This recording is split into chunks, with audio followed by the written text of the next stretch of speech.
Hello and welcome to tutorial number 6 in this lecture series on syllogisms. In this tutorial, we'll deal with either or. It's a special case in syllogism problems, and though it's nothing new, it creates a lot of problems for students. You should watch this if you have seen the last 5 tutorials on syllogisms. If you haven't, then watch them first and then come back to this one. So let's take an example and understand this. That's the problem. So if you look at the answer options here, this is the typical structure of a problem that contains either or, neither nor as options. It's not that this is the only structure, but this is the most common one. The answer options A, B and E generally would not create many problems for the students, but they get confused between C and D. So we'll take a few examples based on this set of data and explore all the possible cases. Let's first make the minimum overlap Venn diagram. Look at the statements. 1. All canines are cats. So let's draw canines first and now cats. Okay. Statement 2. All felines are apes. So this is felines and that's apes. Number 3. No apes are canines. So basically canines and apes are disjoint sets. So let's draw something like this. Okay, number 4. Some dogs are apes. So let's draw dogs now. So it's a partial overlap with apes. So that's the minimum overlap Venn diagram. Let's go to the conclusions now. 1. Some dogs are not cats. Since it's a negative statement, let's try extending the Venn diagram. We can easily see here that the set of cats can be extended to include all the dogs. Something like this. It's possible that the complete set of dogs is contained within the set of cats. So this conclusion does not follow. Let's bring the figure back to its original position and look at conclusion 2 now. No canines are felines. Now it's very obvious. Canines and apes are shown to be disjoint sets, and all the felines are contained within apes. So it means that canines and felines would also be disjoint sets. So that's true, that follows. Now we can see that conclusion 1 does not follow and conclusion 2 follows. So in this case, the answer would be option B. Only conclusion 2 follows. So that's fairly simple to understand. Now what we'll do is that we'll keep this same set of data for the next few questions and just keep changing the conclusions. Let's look at this next one. So the data remains the same. Conclusion 1. All felines being dogs is a possibility. So it can be visualized very easily. Look at this. All felines can be dogs. In fact, all apes can be dogs. So it's very simple. It's true, it follows. Okay, look at conclusion 2 now. No dogs are canines. We know that canines and apes are disjoint sets and that some dogs are apes. But there is some part of dogs that's not necessarily apes. So dogs can definitely overlap with canines. It can be visualized. Look at this.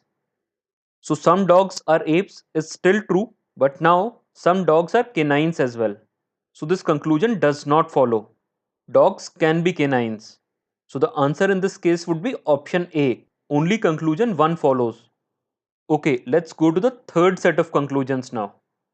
Look at the first one. All cats being dogs is a possibility. Again, it's a simple one. We can easily visualize extending the set of dogs to contain all the cats. Something like this. So no violation of any condition anywhere, and now all the cats are dogs. So it's possible. So this conclusion follows. Okay, look at conclusion 2 now. Some cats are not apes. There is no direct condition between cats and apes. We already know that canines and apes are disjoint sets. They cannot overlap. Now since all canines are cats, some cats would be canines. Now these cats cannot be apes, obviously.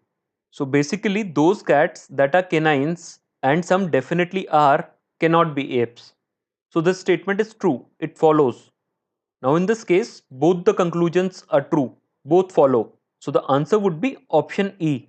Hope that's understood. Let's go to the next one. Conclusion 1. All dogs being canines is a possibility. We already know that canines and apes cannot overlap. They are disjoint sets. And there are some dogs that have to be apes. So these dogs that are apes cannot be canines.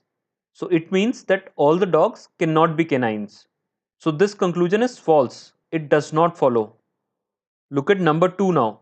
All cats being felines is a possibility. This again is very similar. All the felines are apes, and canines and apes are disjoint sets. Since all canines are cats, those cats that are canines cannot be apes, and therefore all cats that are canines cannot be felines, since all felines are contained within apes only. So it means that this conclusion does not follow. So both 1 and 2 do not follow. So the answer in this case would be option D, if neither 1 nor 2 follows. Let's look at this next one. Conclusion 1 is some cats are apes. So this is an affirmative statement and we have got the minimum overlap diagram in front of us. We can see that cats and apes are not overlapping. So this conclusion is not necessarily true. It does not follow. Conclusion number 2. No cats are apes. Now it's a negative conclusion. So we should try exploring the possibilities. We can see here very easily that the set of cats can be extended to overlap with apes. Something like this. So it means that this conclusion 2 also does not follow. Since we can see that cats and apes can overlap without violating any condition. Now this is where it's going to be different. Though both the conclusions here do not follow, we would not mark D as the answer. The reason is that it's a special case. Look at the conclusions once more. One is some cats are apes. So if we are negating this, if we are saying that this is not true, this is false, so it means that we are implying that no cats are apes. Yes, that's the only possibility. Likewise, if we look at conclusion 2, no cats are apes, and we negate it, that is, we infer that it's not true, it means that we are saying that some cats are apes. That can be the only meaning of negating this conclusion. If no cats are apes is false, then some cats have to be apes. There is no other way. So it means basically these two conclusions are complementing each other. So if one does not follow, two follows. If two does not follow, one follows. So it's a special case. So in this case, the answer would be option C. So remember this. The format is no A are B and some A are B. No cats are apes and some cats are apes. So any such set can give you either or as the answer. The only thing that you need to remember here is that this would happen only if both the conclusions individually do not follow. If one of them does, then it becomes the answer. But if neither of them does, like in this case, then either becomes the answer. Remember this case, it's very important. Alright, let's go to the next one. Look at conclusion 1. All dogs are apes. This is an affirmative conclusion and we can answer this by looking at the minimum overlap diagram. We can see that some dogs are shown to be apes, but not all the dogs are apes, which means that all the dogs are not necessarily apes. So this conclusion does not follow. Alright, conclusion 2 now. Some dogs are not apes. Now this is a negative conclusion. So we have to explore the possibilities as well. We can clearly see that this set of dogs can be put completely inside the set of apes, which will negate this conclusion. Something like this. So we do not violate any condition, but here we can see that all dogs are contained within apes. So this conclusion does not follow. Now again in this case, both the conclusions do not follow. Neither 1 nor 2, but this again is a special case, like the previous example. Look at them once more. Conclusion 1 says all dogs are apes. If we are saying that this is false, that this does not follow, it means that we are saying that some dogs are not apes. There can be no other way. If all dogs are apes is false, it means that some dogs are not apes. There's basically no other option. Likewise, if we are negating some dogs are not apes, we are saying that all dogs are apes. Again, no other option. So basically, these two statements are also complementing each other.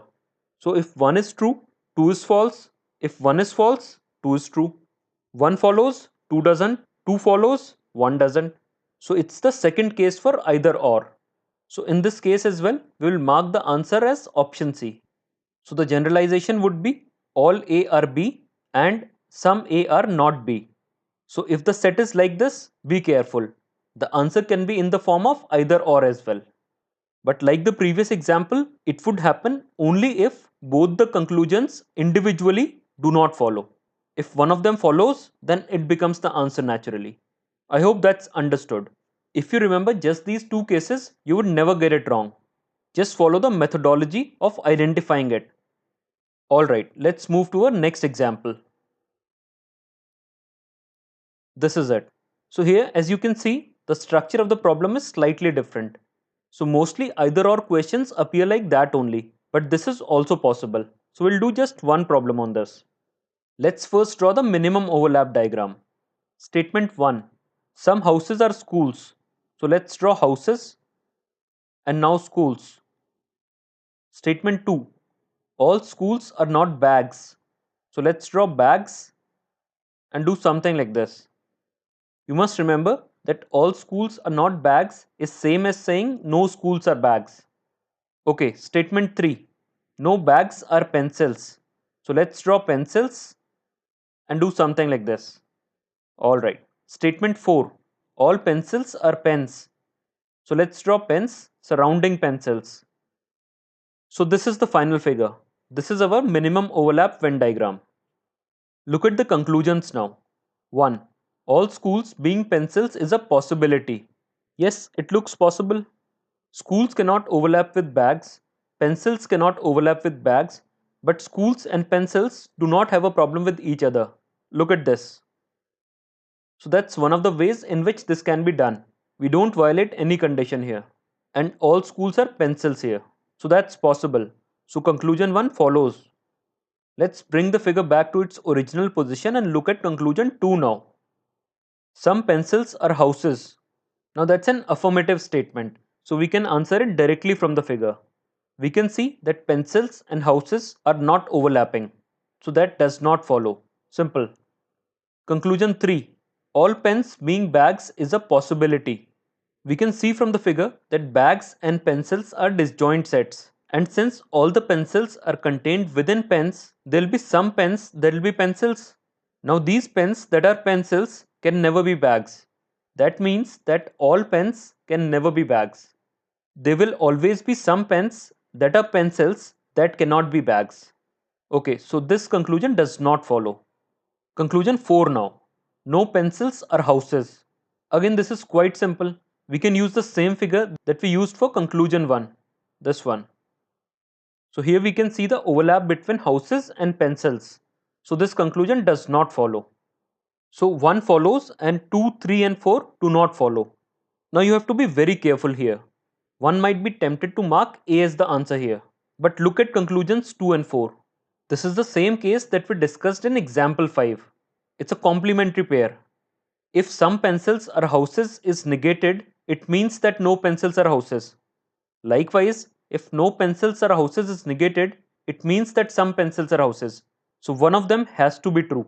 And we have an option like that. Look at option C. It says two things. 1 follows and either 2 or 4 also follows.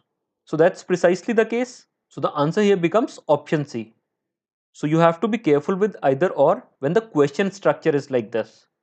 Just remember the two cases that we discussed and you would always get it right.